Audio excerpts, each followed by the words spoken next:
Quel âge as-tu? Tu n'as pas encore d'enfant? Combien gagnes-tu? C'est très courant de recevoir des questions déplacées qui nous paralysent, qui nous laissent sans savoir quoi dire. Et on veut répondre à cette personne, couper court à ce sujet, mais faire tout cela de manière élégante et polie. Dans cette vidéo, vous comprendrez comment faire cela et plus encore.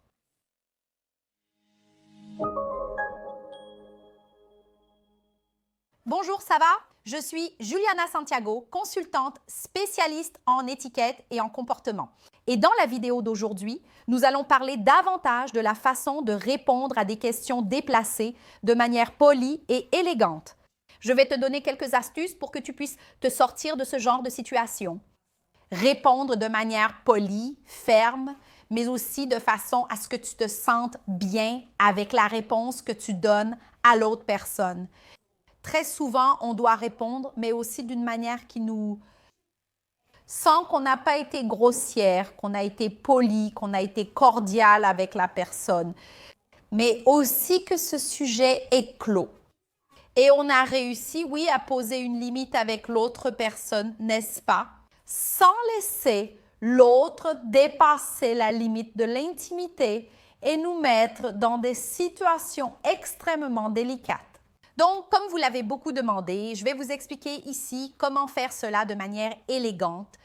Premier point, évaluer s'il vaut la peine de répondre à la question.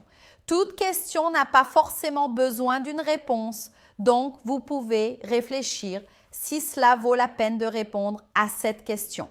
Donc, par exemple, si quelqu'un me demande, mettons Juliana, combien gagne ton mari? Là, je peux répondre comme ceci. Je vais laisser ça à ton imagination. Chaque fois que tu veux t'en sortir aussi, amener ta réponse sur un ton d'humour et une voix très sûre. Donc, tu n'as pas toujours besoin de répondre à toutes les questions, d'accord? Souviens-toi toujours de ça. Donc, chaque fois que quelqu'un te pose une question, la personne n'a pas toujours besoin d'avoir une réponse. Tu peux rire, parler, tu es curieuse, non? Tu peux aussi clore ce sujet, compris? Un autre point aussi, c'est d'essayer d'adopter une expression faciale et corporelle, de travailler aussi ton langage corporel en ta faveur. Alors, ce que je recommande, c'est de ne pas faire une expression faciale qui montre que tu es en colère, même si tu l'es vraiment. Je sais que c'est difficile, je sais que c'est compliqué. Et au début, très souvent, c'est naturel de ne pas être entraîné à retenir un peu tes expressions faciales. Quand quelqu'un fait quelque chose que tu n'aimes pas ou aborde un sujet dont tu n'as pas envie de parler à ce moment-là, je sais, c'est normal. Nos expressions faciales sont une réaction à ce que nous ressentons. Mais avec le temps, si tu commences à travailler cela en toi, tu commences à maîtriser tes expressions faciales et la réaction de ton langage non verbal. Donc, un sourire, même si c'est un sourire que tu forces pour ne pas te disputer avec la personne, c'est une approche très assertive. Alors, essaie toujours de travailler une communication non verbale positive. Regarde la personne, souris.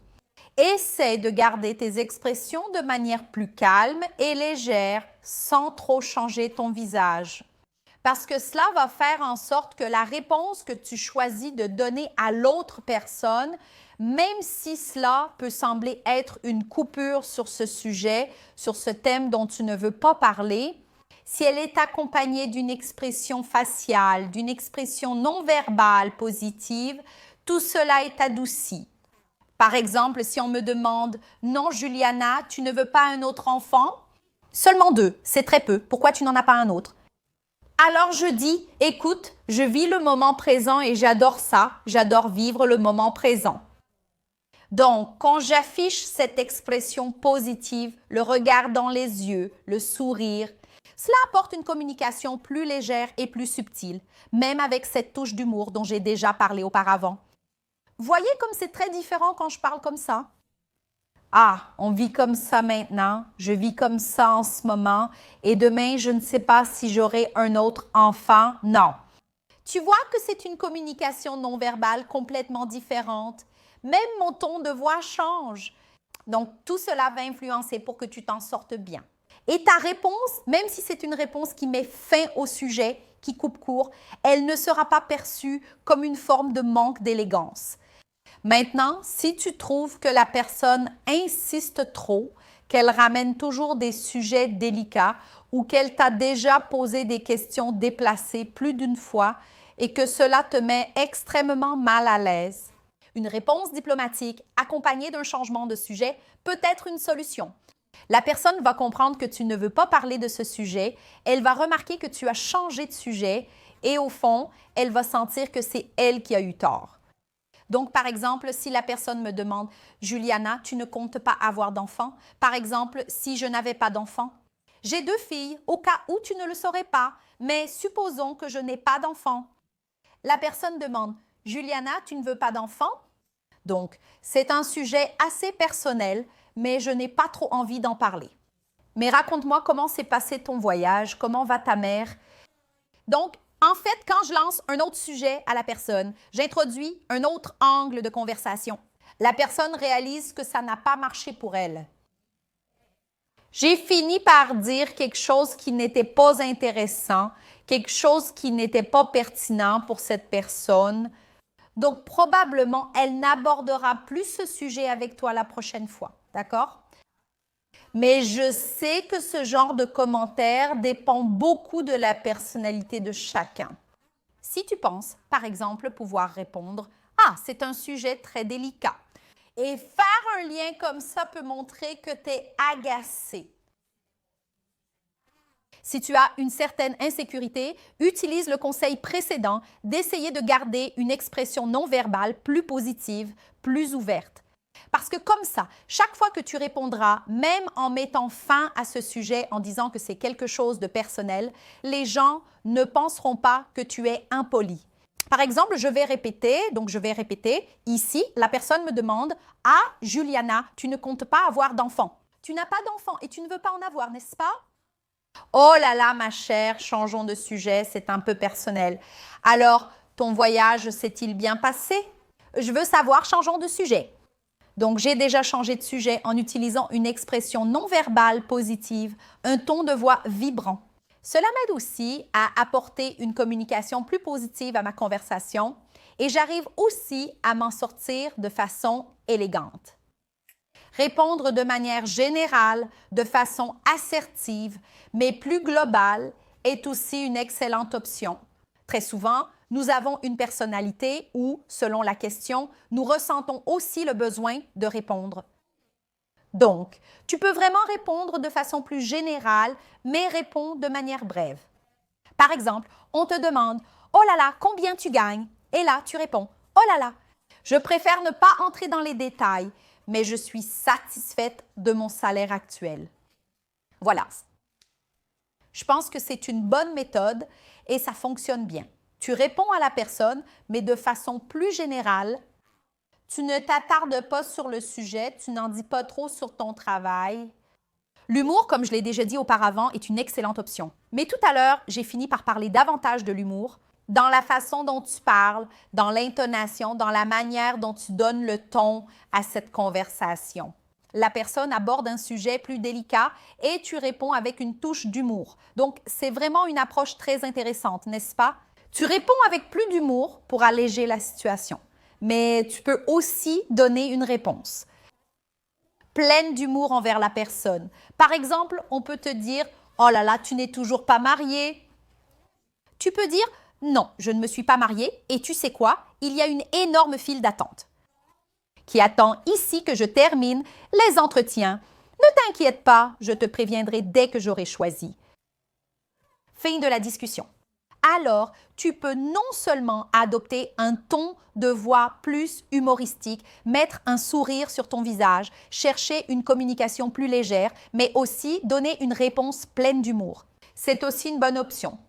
Et si tu aimes les contenus légers, que tu apprends de façon facile, pédagogique, avec de l'humour aussi, abonne-toi à la chaîne pour plus de contenu comme celui-ci.